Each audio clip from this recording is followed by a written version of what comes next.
Gujarat police દ્વારા ગુજરાત રાજ્યના માનનીય ડીજીપી સાહેબ શ્રી દ્વારા એવી સૂચના થયેલી કે 100 કલાકની અંદર જે રાષ્ટ્ર વિરોધી પ્રવૃત્તિ કરતા ઈસમો હોય એને ચેક કરવા અને એની હાલની પ્રવૃત્તિ શું છે એ બાબતે તપાસ કરવાની હોય એ દિશામાં અમોએ અમારા થરાદ પોલીસ સ્ટેશનના અને થરાદ ડિવિઝનના અને વાવ થરાદ જિલ્લાના તમામ જે આરોપીઓ છે જેને છેલ્લા 30 વર્ષની અંદર જે ગુનાહિત પ્રવૃત્તિમાં ક્યાંક ને ક્યાંક સંડોવાયેલા હતા એ આરોપીઓની હાલની પ્રવૃત્તિ શું છે એ બાબતની તપાસ કરેલ, જેમાં હથિયાર ધારાના અમારા કુલ 205 આરોપીઓ હતા. આ 205 આરોપીઓમાંથી 175 આરોપીઓ જે છે એને ચેક કરેલ, એમાંથી 94 આરોપીઓ હાજર મળે અને બાકીના એ અમુક સરનામા બદલવાથી, અમુક હયાત જેલ મતલબ મરણ જવાથી અને અમુક જેલમાં હોવા એવા 49 આરોપીઓ હતા.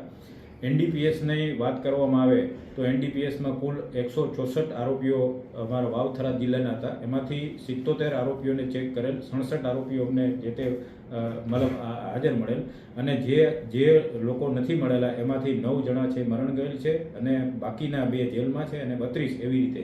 આવી રીતે ચોથો હેડ હતો કે જે એક્સપ્લોઝિવ એક્ટ જેને કહેવાય કે જેનાથી આપણે વિસ્ફોટ થઈ શકે. આ એક્સપ્લોઝિવ એક્ટના ટોટલ 28 આરોપીઓ હતા.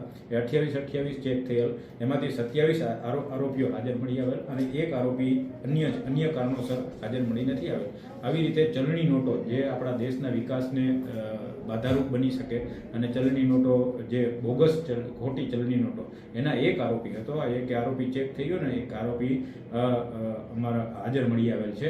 એટલે આ જે અમારા માનનીય ડીજીપી સાહેબ છે વિકાસ સહાય સાહેબ, એમની સૂચનાથી આ કાર્ય અમે 100 કલાકની અંદર આ અમારે રિઝલ્ટ આપવાનું હતું. અમે વ્યવસ્થિત બધાને ચેક કરેલ છે એમની હાલની પ્રવૃત્તિ શું છે અને આ આરોપીઓ ઉપર અમારી સીધી નજર રહે અને આ આરોપીઓ ફરીથી મતલબ કંઈ પણ આવું કોઈ ગુનાહિત કૃત્ય કરે તો સીધે જ અમે એની ઉપર ત્વરિતપણે એની ઉપર એક્શન લઈ શકીએ એટલા માટેનો આ અમારો ટાર્ગેટ હતો અને આ અમે આવી રીતે કાર્યવાહી કરી. બીજું, અસામાજિક તત્વો છે એ અસામાજિક તત્વો ઉપર પણ ઘોષ બોલાવવા માટે અમારા ટીમો સતત કાર્યરત છે અને તાજેતરમાં અમે એનડીપીએસના મોટા કેસો પણ કરેલા છે અને અમારી વાવ થરાદ જિલ્લાની જે ઝીરો ટોલરન્સની નીતિ છે એ અનુસંધાને અમે ગઈકાલે પણ એક મોટો કેસ કરેલો છે અને એમડી ડ્રગ્સ પકડેલું છે. એના પણ 2 આરોપી અત્યારે હાલ અમારી કસ્ટડીમાં છે અને એની તપાસ છે અમારા પીએસઆઈ રાજગોર ચલાવી રહ્યા છે.